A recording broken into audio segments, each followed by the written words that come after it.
Hi guys, welcome back to my YouTube channel. You guys know whenever I'm seated, I'm about to give you guys some sweet tea, like all the gist and all the tea you need to know about college. So welcome back to my YouTube channel. If you're new here, my name is Summer. I am a beauty creator, I'm a lifestyle creator, and if you are my old bestie, welcome back. So today I'm going to be telling you guys about what to pack for college. You're an international student, you're coming abroad, and you're wondering what should I even pack for college. Like, I am so confused. And this story is going to just be limited to people who are coming alone. Like, you're coming abroad and you're coming alone, you're going to live in a school hostel, you do not have a family, or you don't really have a relation to like guide you through on things you need to know abroad. So this is like specifically for those type of people, because that was my situation when I came abroad. So I'm going to tell you guys about things you need to pack for college, and then give you guys my travel experience while I came here in January 2024. So first of all, we're going to start with, like, we're going to break everything into different sections. So I wrote some things down in my MacBook, so if you see me like looking anyway, just know that I'm trying to, because I did not want to miss any point, so I just had to like put some things down on what I was saying in my MacBook. So first of all, first thing I would start with is clothing, because you're not going to come naked abroad. If you're someone that is not willing to spend money like when you come abroad, then I would advise you that you should try to buy most things that you use like within the space of 1 month or 2 months before you're comfortable with spending money. Because when I came, I wasn't planning to spend any money, so I came with every single thing that would last me for like 3 months basically, and I'm still using most of those things, like a whole majority of those things I'm still using, and like this is like my 8 months here and I'm still making use of them. So I'll start with clothes. When I came during spring, which was January, so everywhere was cold. I had to come with like winter jackets, winter socks, trousers, jeans, hoodies, sweatshirts, and everything like that. Something else you need to know is that you really need to know like the weather, like, because everywhere is different. So I know that right now it's like August, the weather is kind of windy. So I think that is what fall would be about, because I have never experienced fall, but I'm just guessing that it won't be like really hot, but it will be like this kind of windy, maybe rainy kind of weather or kind of season. So right now what I'm trying to buy is like jackets, hoodies, sweaters, because I can't be putting on winter jackets. In some places I feel like it will still actually be hot in some places wherever you're going abroad, because it could be the UK, it could be America, it could be Canada. Just browse about like your location and just check like, okay, what is fall season like in wherever you're going, because I don't really know about everywhere, so I can just talk about things that I've experienced. So I think you would want to come with like light sweaters, light jackets, trousers, hoodies. Maybe I'll put pictures of the type of things that I guess that you should come with, because I will not expect someone to come here during fall and putting on winter jacket. Like, they'll be like, huh, what are you doing, fam? Like, are you okay? So it really depends on the kind of weather. I feel like maybe some places might be really very cold, where you have to like really put on like jackets and protect yourself, especially coming from Nigeria that is hot. So like when I came here, every single thing was cold for me. I'm seeing people wearing shorts and I'm literally putting on heavy winter jackets. So like, you know, coming from Nigeria that is hot, and then coming, like any small thing will be very cold for you. But also come with like tank tops, polos, t-shirt, like light things as well, because I don't really know for everywhere, but I know where I stay the weather really fluctuates. Like, it's not stable. Today is sunny, tomorrow is windy, next tomorrow is rainy. So just come with like maybe 3 t-shirts and maybe 1 short or 2 shorts. So like I said, if you are someone that you're not comfortable with spending money when you just come to a new place, like, because you know you still be trying to convert the whole dollar thing or pounds or any currency back to Nigeria, like, so I'll spend this amount. Maybe if you're supposed to spend $10 is like, maybe I would say maybe 15k in Nigeria, so I'll spend 15,000 naira, and you're not comfortable with that. So just buy everything you need to buy in Nigeria before coming here, or wherever you are. I'll just be using Nigeria like I said, because that is where I'm from. But if you are comfortable with, we have Shein. Shein is literally students' best friend. You can buy every and any single thing you want from Shein. Like, everything is on Shein. So if you're comfortable with buying something once you come here, that's fine. You could buy anything you need from Shein. So the next thing I'll be talking about will be food stuff. If you're going to stay in a school hostel just like me, I have a meal plan, which means that I pay for meals in school, and then we have a dining where we are served food every day till like the semester is done. If you're going to be staying in a school and that school you're staying in, like in America, I'm not really sure about how other schools work. Like in the UK, I'm not sure there's anything like meal plan there. Like literally, if you're staying in the school, okay, but then no one is going to be giving you food. So I feel like that probably happens maybe just in America. I am not sure. I'm just saying what I think. In Canada, I have no idea because I don't know anything about these places. But if you're staying in a hostel that has the meal plan opportunity and you are like part of it, like you paid for it, then I would just say you don't really need to pack food stuff like that, because you will literally be eating from the dining, and the food might not be always nice, but I bet you like you would just eat it, because when you come back from class you will not have that kind of time to come and start cooking or anything. So you just literally be eating from there like I do, and it's actually not bad. Like I've been surviving on their food. But then I'll just say that if you really need to get like little things that you're not really going to depend on just like for carrying sake, I would say you should come with dry milk, like powdered milk, because here they only sell like the liquid milk, and those liquid milk expire like in, I'm not even sure, it's up to 5 days. So you could come with your dry milk, you could come with your sugar, you could come with your gari, our best friend. And yeah, just to say that there are African markets in most places. I don't know everywhere, but I know like most places that people go to, they're African markets. So you don't really need to start getting potatoes, like all these things are just everywhere. Like you see potatoes, you see plantain. Like I was even shocked to see plantain, not in an African market, in a regular supermarket, like a grocery store. I saw plantain. I was like, are you guys kidding me? So you literally find every other thing.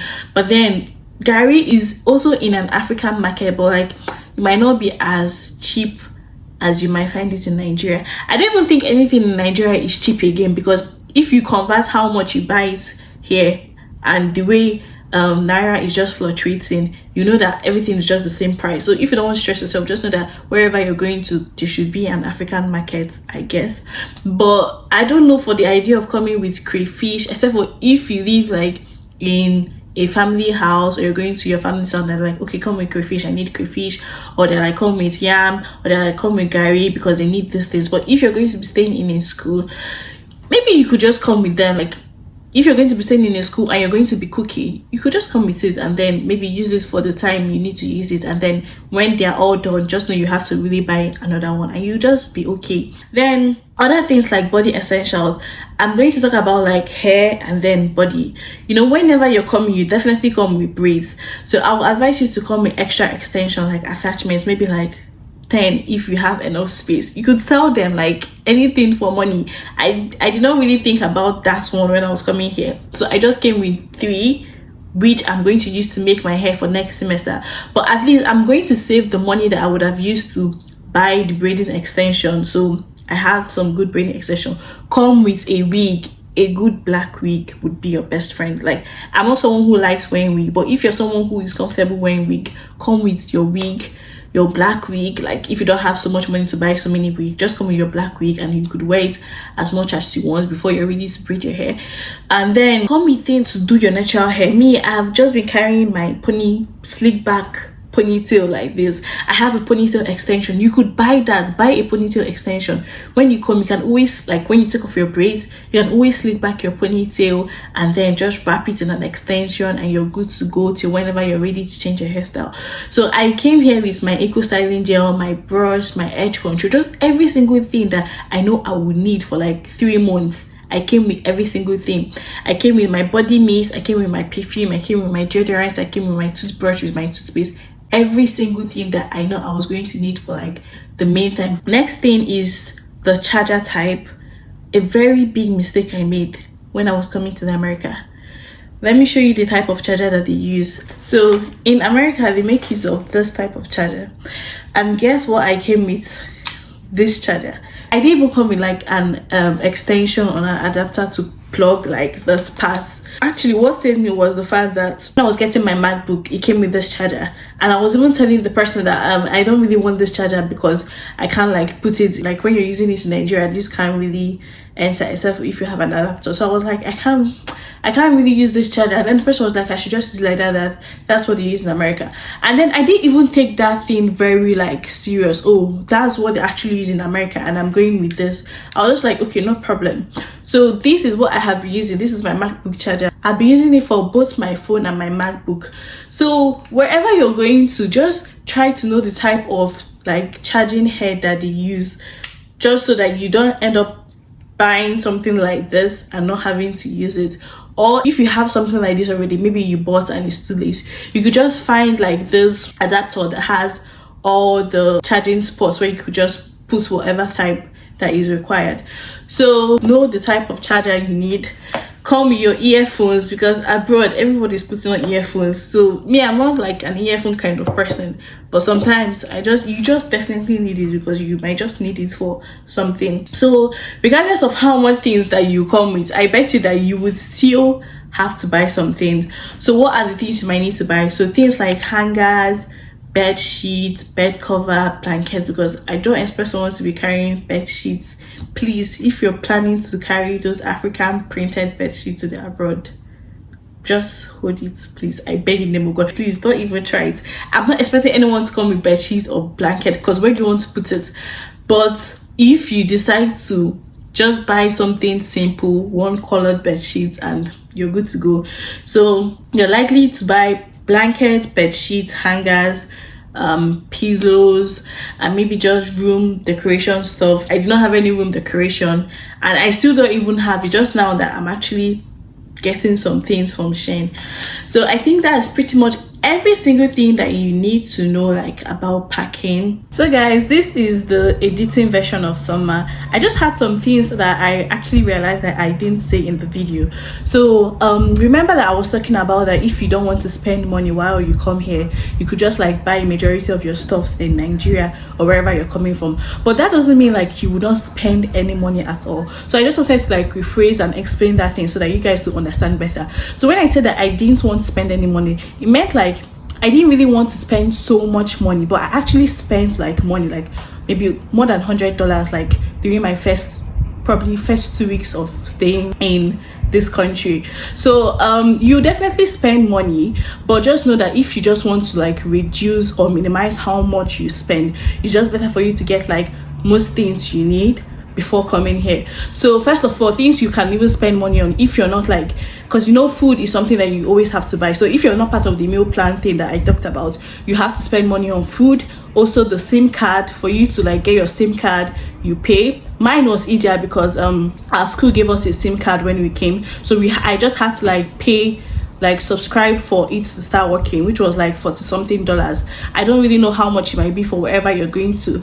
And then other things you like need to spend money on, so you definitely spend money. Another thing I actually wanted to talk about was that you have to come with cash, because if you're coming to a new country, you do not have like the bank, so you have to like open the bank, and before you open the bank, like to put money in the bank is from the cash you come with that you have to deposit in the bank, if that really makes sense. So you have to come with cash. And even if you're planning to get a work, except for if you have a work visa, that means you're coming to work, which is totally different. I'm not talking about that. I'm talking about a student visa. You're coming for school. So if you have a student visa, before you get a job, it will take like a while, probably like 2 or 3 weeks before you get the job to start getting money inside your bank. So you definitely want to come with cash, like a good amount of cash, depending on the things that you know you need to buy. Me, I came with like some cash, but I didn't really use everything because I had most things. And like I always keep saying, food is like basically the basic necessity. Like if you are coming somewhere and you're not involved in any meal plan and you have to cook for yourself, you know that most of your money will go into the food and everything you need to buy for the food. But then if you don't have to worry about your food, you have other things you have to buy. So you have to like come with a good amount of cash that can last you till you have other means of getting money. So that's basically what I wanted to say, just so that you guys don't get confused about everything I was saying in the video. So for my travel experience, I came here in January, and that was springtime. I came alone because I was the only person that got my US visa. And if you want to know how I got the visa, I made a video about it. You could go watch it and then ask any question you have to ask. So I was the only person that got my visa, and that was a miracle. So I didn't even have a problem coming alone, because I definitely didn't want to come alone, but that was like the only thing that I had to do. So I had connecting flights from Lagos to Washington, from Washington to Chicago, from Chicago to Sioux Falls, where I stayed. So basically the whole plan was that from Lagos to Washington, I'm going to stop at an airport in Washington and then pick my luggages and go to another airport in Washington to take my next flight to Chicago. I've traveled abroad before, but I was very little when I traveled. I traveled to the UK, so I didn't literally have to do anything. Literally just a passenger princess. I remember my sister and my dad just follow. We were just going. We didn't have to do anything. So that was literally like I didn't have to stress about okay where my suitcase is or where my this is or where.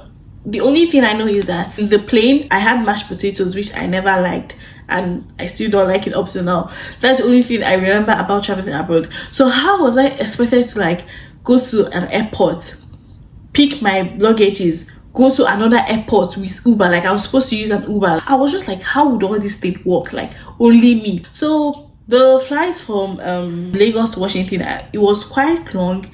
I can't really remember how long, but I'm sure it was like 8 hours. Because I was really very tired. I just slept, woke up, ate, slept. When we landed at the Washington airport, immediately we landed, I started hearing an announcement, Summer Kanu, once you come out, meet this person. Something about your flight has been changed and has been rescheduled. I'm like, what? So the whole thing was that they rescheduled the flight. Instead of me going to another airport in Washington, I was going to take my next flight from that airport where I landed. That was literally the best. And like God made my life so easy for me. Like I could not even believe like how intentional God was about me, because I was like, how would I do this thing? I didn't even know where to get my checked bags from. I didn't know anything. I was just like, how would I be able to do all this and not miss my flight? Because as I'm doing all this and I have to be on time so I don't miss my flight. It was like a dream. Like, how is God really this intentional about me? Like for them to really reschedule this flight so that I don't have to stress to go to another airport. So when I got down, the person told me that I have to go and get my, like go and check my bags and everything, because my next flight is going to leave like in an hour. I think it was by 7 I got, and then it was going to leave by 8. The line for like checking in and everything was so long, and then I was like very scared, because I was like, if I'm not able to like get to like the check-in and then before the boarding time, like would they leave me or what? I was so scared. I had to start begging people, let me stand in front of them. And I had to ask the security person that this is what happened, like my flight was rescheduled and then the time for boarding is by 8, this is like 7:30 something, the line is so long, what happens? And then the person told me that if the flight leaves by then, that another flight will just take me, like they will reschedule the thing again for free. So that was when I relaxed, and then I was calm, and then I did everything. One thing you should know is that if you don't understand anything, if you have a question about something, you don't know where your gate is, you don't know how to check in your bags, you don't even know how to get your bags, your hand luggage, whatever you need to know, just ask. The people there are willing to help you, because that is their job. They're not like Nigerians that if you ask someone something, they're ready to fight you. They're willing to help you. If you don't understand, ask again or ask another person. Like they're literally willing to help you, because that's their job. People are confused, people don't know what to do, people are just lost. So just ask as much as you can until you find your way. So that was it. I did everything, and then I didn't even know where my gate was. I didn't even know the location. I asked someone, and fortunately for me, the person I asked was going to that place, so I just followed him, and that was how I reached my my boarding gate. And then I boarded, and then I went to Chicago. I think I had like 2 hours layover. Another thing you should do is that if you have, no matter how long your layover is, go and wait in your gate where your next flight will board. Don't be waiting somewhere else. Maybe you don't even know where your gate is, you're just chilling one place and you're like, okay, maybe 10 minutes to the time I'll go and wait in my gate, or I'll go to my gate to board. Bro, that was what I was about to do. It was like 1 hour till the time. My sister called me, and then we were just chatting. She was like, am I at my gate? Like, am I waiting at my gate? I was like, no, I don't even know the place, but I'm going to go like in 30 minutes. She was like, I should stand up for where I was and go and look for where my gate is, because I don't know how far it is. So what about if I require more than 30 minutes to find my gate? It took me a lot of time to find. The place was so far, and I didn't know where the place was, so I was just going around. Like I was so happy that I listened. Like, I went like 1 hour before the time for my boarding, because I would have missed that flight, because the place was long. I didn't know where to go. The airport was so big. So please always wait at your gate. No matter how long you have before you board, wait at your gate. So after that, that was my last flight. I went from Chicago to Sioux Falls, and the place was really very good. And yeah, that was basically everything for my travel experience. Like, my school made everything easier for me, because when I came to my airport, they had someone that would that picked me up and took me to my school. But I'm sure that it's not like that for every other person or for every other schools. I think especially for UK schools, because nobody's sending you in that place, so you're on your own. So you just always have to try and make arrangements. One thing you should do is that you should like research as much. You must know everything. Like, I'm not expecting anybody to know everything about where you're going, but just like try to know some common things. Like, okay, how do I take an Uber from where I am if you don't have anyone to come and pick you from the airport, from where I am to the school? One thing I forgot to say is that in the airport you do not have like an abroad SIM card, so you always have to try to connect to the Wi-Fi. If you're probably having problem trying to connect, you could just ask someone like, okay, how do I connect to the Wi-Fi? Maybe a security person that you see, not like any random person, because random people most of them don't even know what's happening. So you always ask, like, people you always ask are security people, like people that work in the airports, so that you'll be able to like keep up with your family members. And if you need to like take an Uber, you could download the Uber app and then go to your school. So my school made things really very easier for me, but then there's some schools that are not always like that, and you just have to do the work. So just be prepared, research, be ready, and it's not that hard when you get it. Like, God is always helping us. So I think that's everything I had to share about things for college, packing, my travel experience, what you need to do while traveling. And sometimes I forget things I want to say, so I put like a subtitle. Please, you people should read, because I realized that in the last video I made about my visa, things that I wrote down, someone will still be asking me in the comments, did you do this, did you do that? I would reply you, but just it's literally in the video. And I know you watched the video because you're asking me for what I said, but I wrote something there. I don't know if you people used to read, though. Please, anything I probably forget to say, or I don't really like make the points very clear, I would write it down. Please read. See you guys in my next video.